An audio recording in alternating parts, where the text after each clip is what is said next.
Joseph, thou son of David, fear not to take unto thee Mary thy wife, for that which is conceived in her is of the Holy Ghost. And she shall bring forth a son, and thou shalt call his name Jesus, for he shall save his people from their sins.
Fear not, for behold, I bring you good tidings of great joy, which shall be to all people. For unto you is born this day in the city of David a Savior, which is Christ the Lord. And this shall be a sign unto you. Ye shall find the babe wrapped in swaddling clothes, lying in a manger.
편안한 밤 되셨습니까? 특세 시작한 지 오늘 10번째 새벽이 됩니다. 오늘도 우리가 마음을 다해서 주 앞에 나갈 때 주님의 위로하심이 넘쳐날 줄로 믿습니다. 다 같이 사도신경으로 우리의 흔들리지 않는 신앙을 고백하겠습니다. 전능하사 천지를 만드신 하나님 아버지를 내가 믿사오며 그 외아들 우리 주 예수 그리스도를 믿사오니 이는 성령으로 잉태하사 동정녀 마리아에게 나시고 본디오 빌라도에게 고난을 받으사 십자가에 못 박혀 죽으시고 장사한 지 사흘 만에 죽은 자 가운데서 다시 살아나시며 하늘에 오르사 전능하신 하나님 우편에 앉아 계시다가 저리로서 산자와 죽은 자를 심판하러 오시리라. 성령을 믿사오며 거룩한 공회와 성도가 서로 교통하는 것과 죄를 사하여 주시는 것과 몸이 다시 사는 것과 영원히 사는 것을 믿사옵나이다. 아멘. 오늘 여러분들이 영상으로 보신 내용은 어찌 보면 좀 성탄절 분위기가 날 수가 있는데요. 오늘의 주제는 예언된 메시아로 오신 예수 그리스도는 구약에 예언되었고 그 예언된 모습으로 우리 가운데 오셨다. 이것을 통해서 오늘 우리 가운데 위로와 격려를 얻기를 원하고요. 여러분들이 그 말씀 가운데로 다시 한번, 그리고 그 말씀이 궁극적으로 우리에게 어떤 의미로 다가오는지를 함께 나눌 수 있기를 바랍니다. 본문은 마태복음 1장 1절입니다. 우리 같이 읽어보실까요? 아브라함과 다윗의 자손 예수 그리스도의 계보라. 예전에는 세계라 그랬는데요. 한 번 더 읽어보시죠. 아브라함과 다윗의 자손 예수 그리스도의 계보라. 우리가 일반적으로 이제 우리 교회도 이렇게 지어질 때 먼저 한 것이 설계였습니다. 설계를 할 때는 뭐 여러 가지를 참고하게 되죠. 예를 들어 저는 건축위원회가 세워졌을 때 건축위원회에 이렇게 말씀을 드린 적이 있어요. 저는 교회당 모습이 어떠한지 또는 뭐 그 가운데 어떠한 모양으로 만들 것인지 죄송하지만 그런 것에 관심이 없다라고 말씀을 드렸어요. 저에게는 무엇보다 중요한 것이 공간이고 그 공간이 한 1000명 정도 들어가면 좋겠다 이렇게 말씀을 드렸고, 그것에 따라서 우리 건축위원회가 열심을 다해서 최선을 다해서 일을 해 주셨죠. 그런데 중요한 것은 그때 우리가 가지고 있는 교회 땅이 요 정도밖에 안 됐어요. 그리고 처음 설계는 강단도 조금 더 컸었고 그때는 지하에 주차장이 들어온 곳으로 되어 있고 이래가지고 별로 이 교회당 회중 좌석 수를 별로 만들 수가 없었죠. 그러나 저도 부탁을 드렸고 어찌했던 좀 더 많은 성도들이 앉을 수 있는 자리를 만들어야 되겠다. 그래서 강단의 이 위치도 푹 줄였고 찬양대석도 강단 위로 올렸고 이러면서 우리가 본당을 760석 정도 되는 것을 이렇게 설계를 했죠. 그리고 그 설계를 해 나가면서 우리 교회 같은 경우는 건물의 특징이 더블 스킨 이래 가지고 벽면이 2개잖아요. 그런데 여러분 아시다시피 한쪽 벽면은 콘크리트로 되어 있지 않습니다. 그렇죠? 이 북쪽 벽면이죠. 이유는 비전홀 쪽, 이 다음에 우리 교회가 더 성장하고 커지면은 이쪽을 터서 저쪽과 같이 연결을 해서 우리 교회를 보면 2층과 3층의 고가 높아요. 지금은 뭐 그냥 우리 카페로 또는 식당으로 이렇게 쓰고 있지만은 그것이 이제 앞으로 건물이 지어지면은 저쪽과 현관이 되게 만들려고 그렇게 해놓은 거거든요. 말인즉슨 우리 규모에 따라서 또 우리가 가지고 있는 비전에 따라서 설계를 하게 된다는 말씀이죠. 그리고 그 설계된 것을 가지고 시공업자가 이제 건축을 쭉 해나가는데, 만약 이런 생각을 해보세요. 시공하는 사람이 당신들 편하게 하려고 설계도야 뭐 이런 거 참고하지 아니하고 만약 건물을 지어 놓는다고 생각을 해보세요. 우리는 처음 이 교회를 지을 때 뭐 다들 기억하실 거지만 설계하는 기간이 좀 길었어요. 장로님들 말씀이 그런 거였거든요. 설계를 잘해야 좋은 건물이 나옵니다. 저는 뭐 그런 지식이 없으니까, 또 우리 장로님들 중에는 뭐 최고의 전문가가 계시고 하니까 그렇게 따라서 설계를 잘했고 설계된 대로 건물을 지어갔단 말이죠. 그런데 한 번 더 말씀드리면 시공하는 사람이 설계도에 어떻든지 간에 자기 마음대로 하겠다. 저는 교회를 이렇게 지으면서 문을 왜 그렇게 내는가, 이것에 대해서 제가 한번 질문을 던져본 적이 있어요. 목사님, 설계대로 문을 그렇게 내야 그것이 편합니다. 나중에 봤더니 그 말씀이 무슨 말씀인지 알겠더라고요. 지금 제 강단에 보면 계단에 이렇게 올라오는 것 있잖아요. 이 계단에 올라오는 저 쫄대라고 그러죠. 나무 저거 대는 것도 우리가 먼저 번도 보면 저 나무들이 계속해서 벌어지고 퉁겨지고 그래요. 지금 우리가 이것을 거의 16,000년 정도 쓰고 있는데도 전혀 손색이 없는 것은 설계대대로, 저거 할 때 건축하는 사람들은 편하게 저거 막 대려고 그러더라고요. 그때 설계대대로 해달라고, 그러니까 설계대대로 하려니까 시공하는 사람들이 좀 복잡하고 힘들었어요. 그러나 설계대대로 하니까 저거 하나도 오래 가고 그런 거예요. 이렇게 말씀드리는 이유는 성경이 그렇다 하는 겁니다. 성경은 우리가 이렇게 들어서 보고 있는 그런 성경이지만 이 성경은 하나님의 완벽한 계획 속에서 우리 가운데 주어진 거예요. 창세기서는 창세기 나름대로 의미가 있고요, 요한계시록은 요한계시록 나름대로 의미가 있어요. 이게 하나님의 완벽한 설계예요. 그 설계를 성경의 저자들이 하나하나 이루어가는 건데, 특별히 오늘 우리가 보고 있는 이 마태복음 같은 경우는 우리 그런 말 하거든요. 신약을 들어가는 대문이다 그래요. 그리고 특별히 그 중에서도 이 마태복음 1장이 중요하고요, 그중 1장 1절이 의미가 있어요. 예수, 그분이 누구이신가, 그 설계된 것을 맡은 시공업자라고 할 수 있는 이 저자들이 그런 것들을 하나하나 정확하게 기록을 해 나아갔다 하는 겁니다. 그래서 아브라함과 다윗의 자손 예수 그리스도의 계보, 예전에는 세계라 그랬는데, 이 아브라함과 다윗의 자손이라고 하는 게 진짜 의미가 있는 거예요.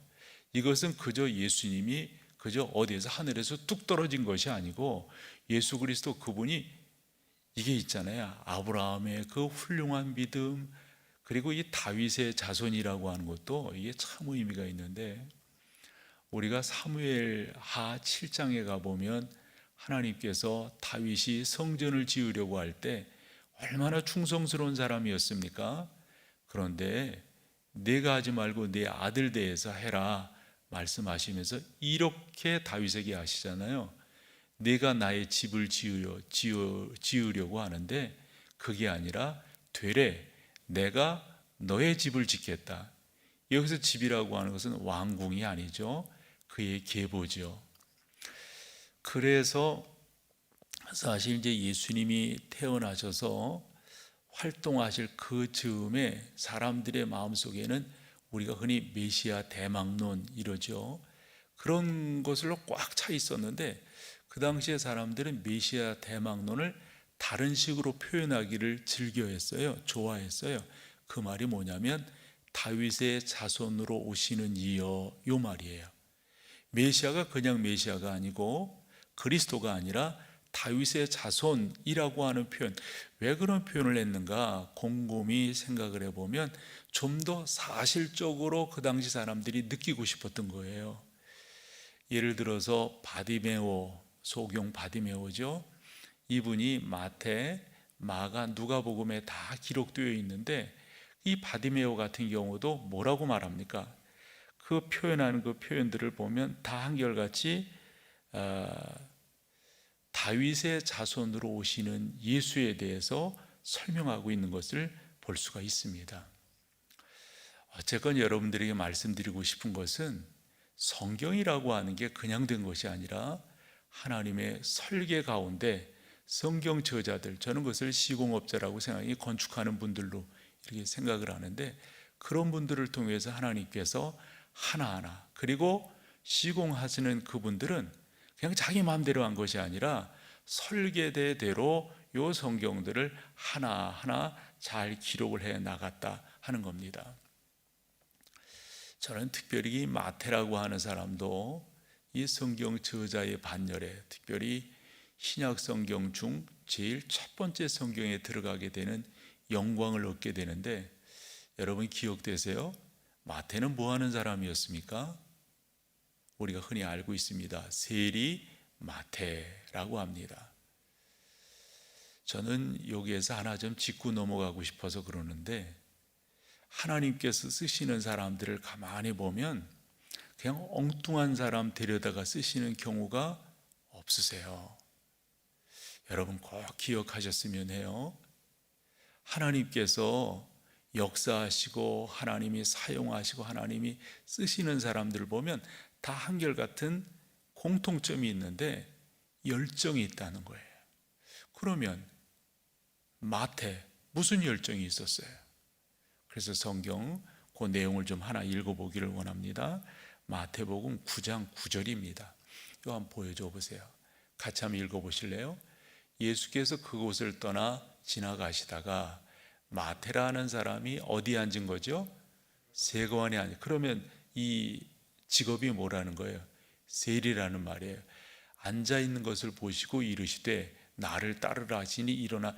여러분 생각해 보세요. 아니 거기 앉아있는 사람 보고 너 나 따라와 그런다고 따라와요? 성경은 이런 부분, 특별히 이 단어 하나하나에 엄청난 시간이 축적되어져 있어요. 그리고 문장 하나에 그 단문 하나하나에 그 의미가 얼마나 많이 내포되고 함축되어지는지 몰라요. 예를 들어서 예수님께서 그곳을 떠나 지나가시다가 우리는 우연히 그분이 그렇게 해서 거기를 지나가셨나라고 생각하지만 항상 우리 주님의 모든 일정, 말씀, 행하심 가운데는 뭐예요? 당신의 뜻과 계획이 있으셨다는 거예요. 그냥 지나가신 것이 아니라 알고 보면 누구를 만나기 위해서? 마태를 만나기 위해서 거기를 지나가시는 거예요. 이것을 우리는 일반적으로 우연과 같은 필연이다 이렇게 설명을 해요. 그러면서 두 번째로 봐야 될 것은 마태라고 하는 사람이 세리인데 그래서 세관에 앉아있는 것을 보시고, 저는 이 표현을 정말 예사롭게 보고 싶지 않아요. 여러분 앉아있는 게 그냥 철퍼덕 앉아 사무 보기 위해서 앉아있는 그것을 성경이 말하려고 하는 것이 아닌 거죠. 저 앉아있으면 뭘까요 여러분? 수많은 고뇌예요. 수많은 고뇌. 성경에 보면 이와 같은 것을 저는 창세기 18장에서 아브라함이 자기 앞을 지나가는 3명의 사람을 보고 넙죽 엎드려 절을 합니다. 그리고 당신의 집으로 초대를 합니다. 여러분 생각해 보세요. 그 아브라함이 그때 앉아있을 때를 성경은 뭐라고 말하고 있습니까? 정오라고 말하고 있어요. 모든 사람들이 오수를 즐기는 시간이에요. 아브라함은 그럼 그곳에 왜 앉아 있었을까요? 나름대로 그가 생각이 깊어지고 있어요. 뭐 때문에?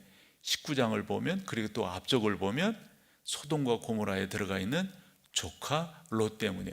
조카 롯은 그냥 단순히 사촌 이게 아니에요.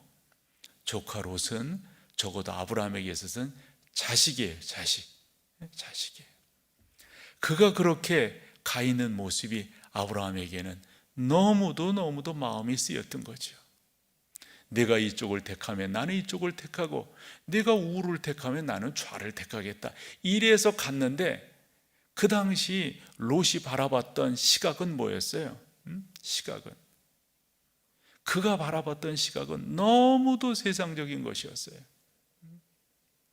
목축하기 좋은 것, 물된 동산과 같으다라고 말한 그 표현 가운데는 그저 육신의 안위를 취하는 그런 모습이었어요. 그것을 바라보던 아브라함은 그냥 있을 수가 없었어요. 그래서 앉아 있는 거예요. 그런 아브라함에게 여타 사람들의 눈에는 그냥 사람이었는데 아브라함의 눈에는 그것이 천사라고 하는 것이 딱 보였던 거예요. 여러분, 저는 그 마가복음 4장에 있어서도 또 6장에 있어서도 제자들이 부름을 입는 것, 특별히 베드로가 부름을 입는 것. 아니 금을 치는 사람한테 너 이제는 나를 따라오너라. 내가 이제는 사람을 낚는 어부가 되리라. 아니 그게 속된 말로 말이 돼요? 그런다고 따라가는 사람도. 그러면서 아버지와 그 모든 가족 이런 것들은 다 뒤로 하고. 말이 되냐고요 그게. 그 안에 엄청난 많은 함축, 우리가 그런 의미가 있는 말씀이다 이러잖아요. 그게 있는 거예요. 이것도 마찬가지예요. 마태도. 여러분, 하나님 앞에 쓰임 받고 싶으세요? 하나님의 설계도 안에서 여러분들이 귀한 역사를 담당하고 싶으세요? 그 하나님에 대한 묵상이 여러분 가운데 지속적으로 있어야 돼요. 그러면서 이렇게 질문 던지면 좋아요. 하나님, 요롱할 때 저는 무엇을 하면 좋을까요? 제가 어떻게 살면 좋을까요? 어떤 생각을 해야 될까요? 어떤 마음을 가짐을 해야 될까요? 여러분, 지금 코로나19의 시국이라고 보았을 때 이럴 때 하나님께서 우리 가운데 딱 주시는 답이 있어요. 마땅하지요. 뭡니까? 저는 그렇게 말씀을 드렸어요. 하나님 그분을 의지하는 거예요. 그분이 신실하시다고 하는 사실을 우리가 의지하며 나가는 거예요. 저는 여러분들이 마태가 쓰임을 받듯 그렇게 하나님 앞에 쓰임받는 여러분들이 되시기를 소망합니다. 그러면서 살펴보면 아까도 말씀드린 것처럼 다윗의 자손이라고 하는 게 그만큼 의미가 있어요. 마태는 그것을 바라보면서 당신의 성경 가운데서 하나님의 설계도에 따라서, 즉 그것을 우리는 성령의 인도하심이다 이렇게 표현을 하죠. 정확하게 하나님께서 우리 가운데 주시려고 하는 메시지를 하나하나 잘 기록을 해 나가고 있는 것을 볼 수가 있습니다. 사랑하는 여러분, 하나님의 말씀은 완벽하십니다. 하나님의 말씀은 조금도 삐뚤어짐이나 조금 더 미완성이나 이런 게 없으세요. 하나님은 가장 정확하신 분이십니다.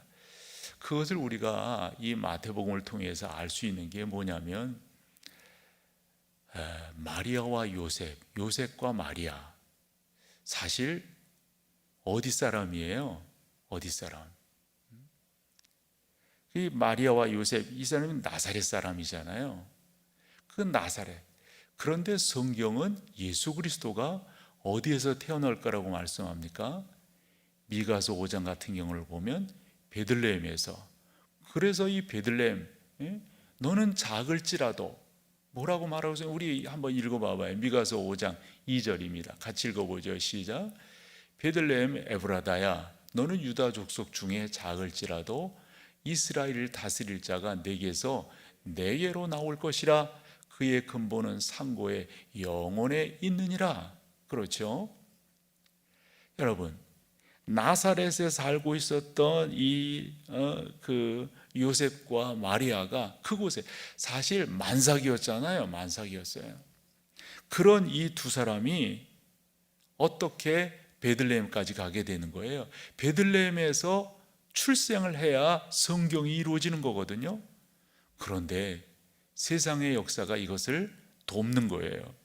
그것을 우리가 다 알다시피 누가복음 2장 1절에서 3절을 보면 그때 가이사 아구스도가 영을 내려 천하로 다 호족하라 하였으니 그 목적은 세금을 더 거두려고 그러는 거예요.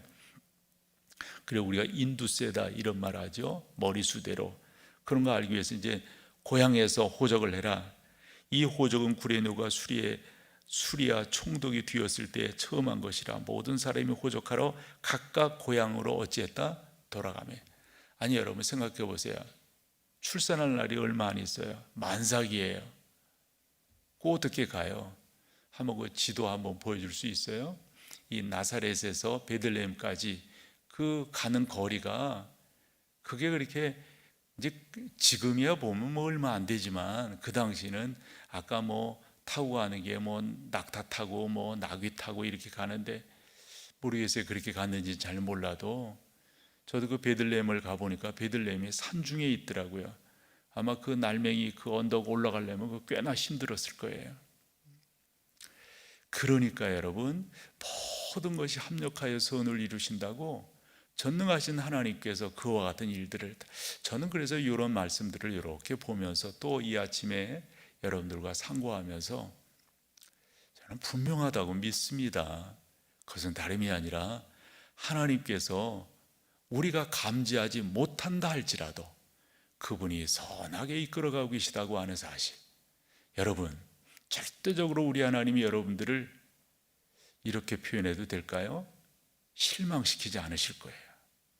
그 신실하신 하나님은 분명합니다. 여러분, 우리가 믿음으로 정확하게 나아가면, 그리고 하나님의 행하심을 감지하기 위해서 영적인 안테나들을 충분히 열고 말이에요, 높이고 충분히 세워서 하나님께서 어떻게 인도하시는가, 여러분 절대적이라고 생각해요. 그 하나님이 여러분들을 실망시키지 않으실 거예요.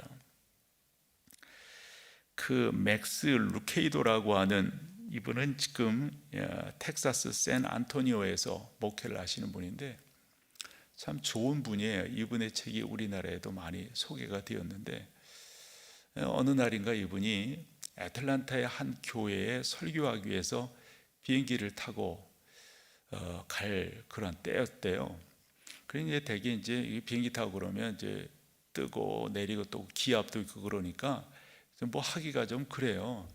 뭐 그렇게 또 먼 거리도 아니고 그래서 조금 피곤하니까 좀 잠을 취해야 되겠다 이렇게 생각하고 이 양반이 그 비행기를 타서 앉았는데 옆에 앉은 사람이 그냥 팔걸이 뭐 이런 걸 다 차지하고 이렇게 앉아 있는 거예요. 그래서 이 루케이도 목사님이 이럴 바에 오늘 저녁에 설교할 그 교회에 설교할 내용이나 한 번 더 정리하자 그러면서 아마 그걸 폈던 것 같아요.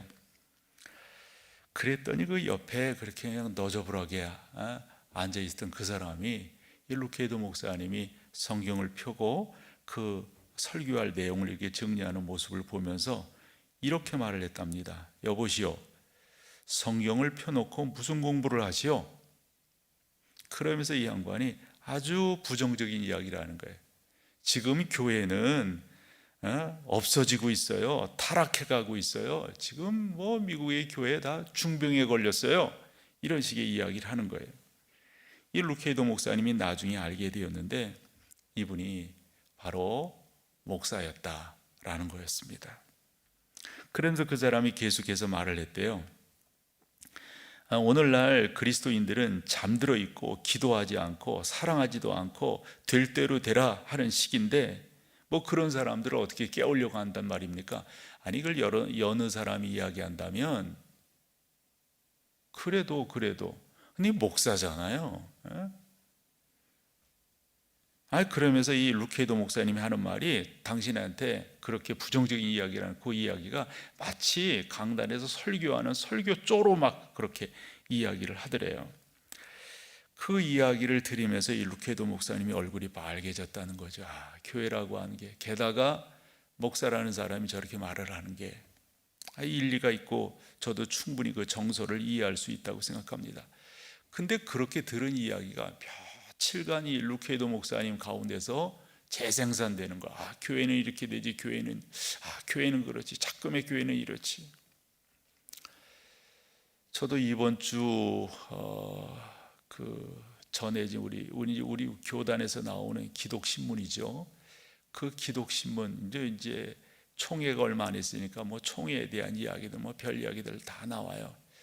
그런데 거기에 큰 기사가 저한테 또 눈에 띄었어요.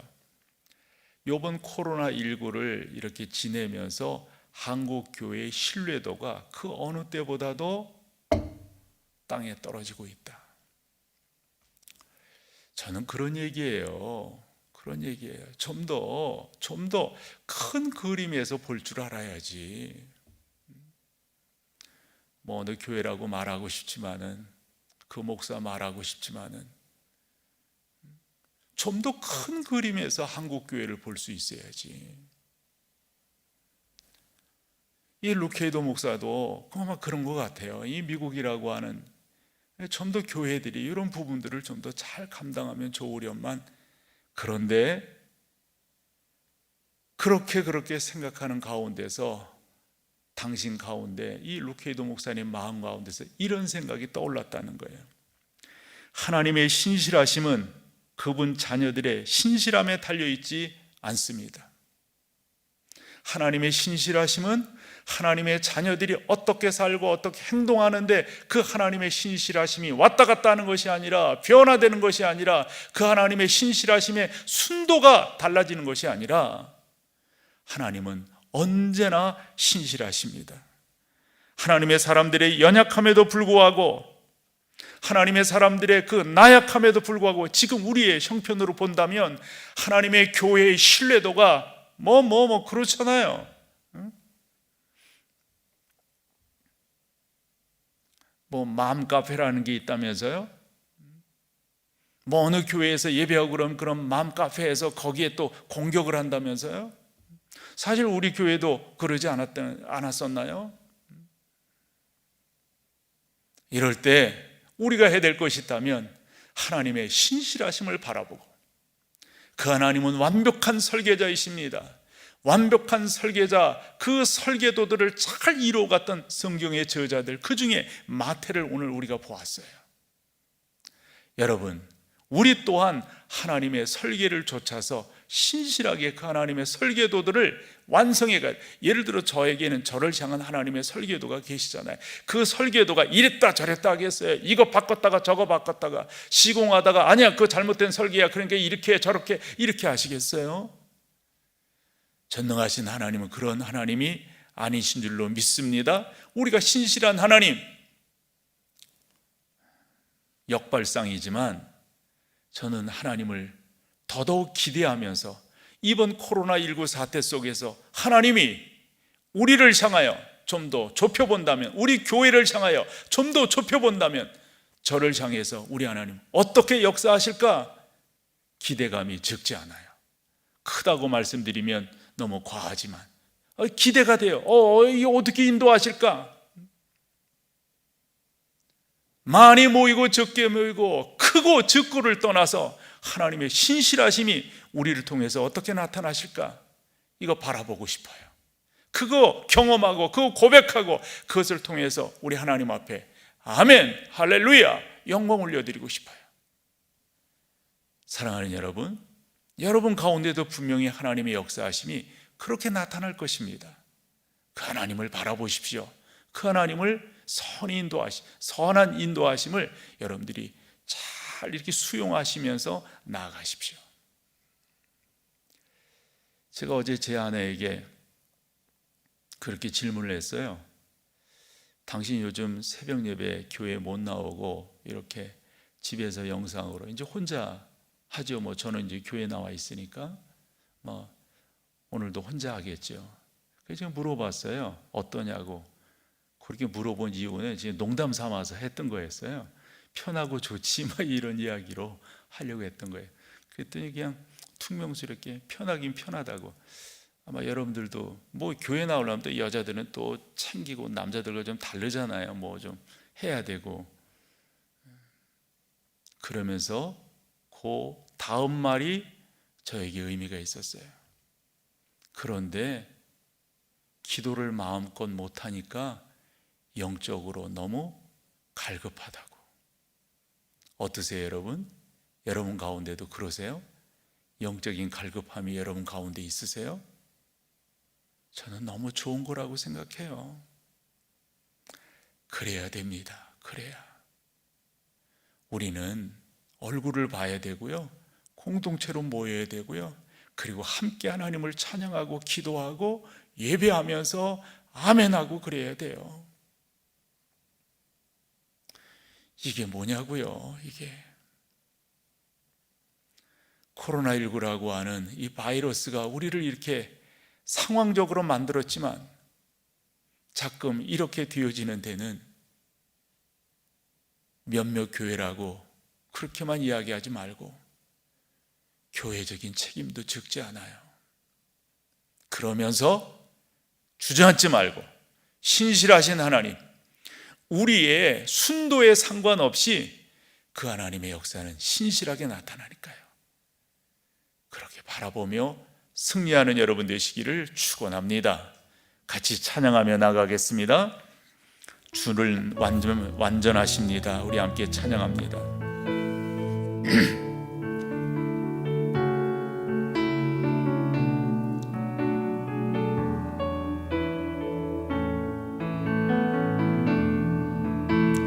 주여 우린 연약합니다. 우린 오늘을 힘겨워 합니다. 주의 이르며 살기에 부족합니다. 우린 연약합니다. 한없는 주님의 은혜, 한없는 주님의 은혜 온 세상 위에 넘칩니다.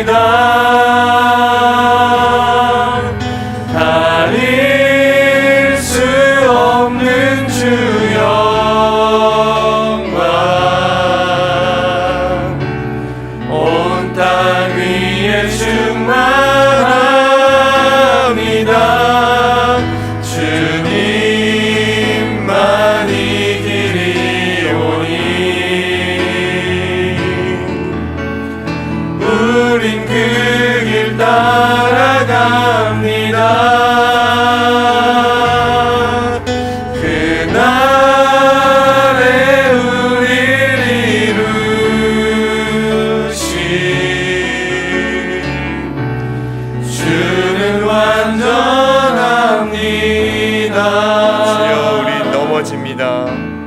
주여 우린 넘어집니다. 오늘 하루 또 실수합니다. 주의 긍휼을 구하는 죄인입니다. 우리 주만 바라봅니다. 한없는 주님의 은혜,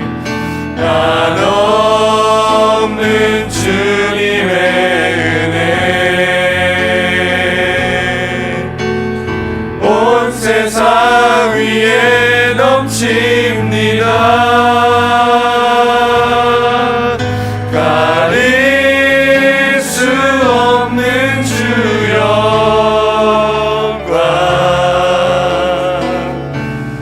온 땅 위에 충만합니다.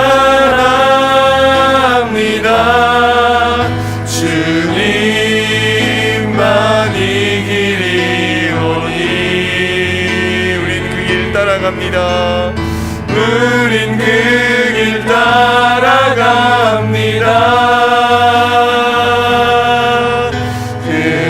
그날에 우리를 이루신 주는 완전합니다. 이 시간 함께 기도하겠습니다. 특별히 오늘은 이 코로나19 상황 가운데 있는 교회를 위해 함께 기도하기를 원합니다. 방금도 말씀하셨지만 이 한국 교회가 우리의 신뢰도가 많이 떨어지고 많은 비난과 오해 가운데 교회가 처해 있습니다.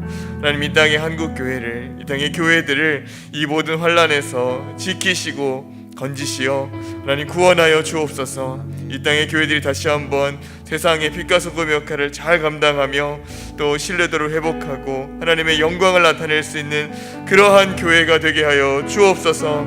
우리 교회가 이 청교도들의 경건한 신앙을 다시 한번 회복하고 세상에 그리스도의 향기를 나타내는 그러한 교회가 되게 하여 주옵소서. 우리의 부족함을 돌이켜 회개하며 오직 주님만 바라보는 이 땅의 교회들이 다 되게 하여 주옵소서. 우리 시간 주님의 이름 한번 부르짖고 각자의 자리에서 기도하시겠습니다. 주여, 오 주님, 이 땅의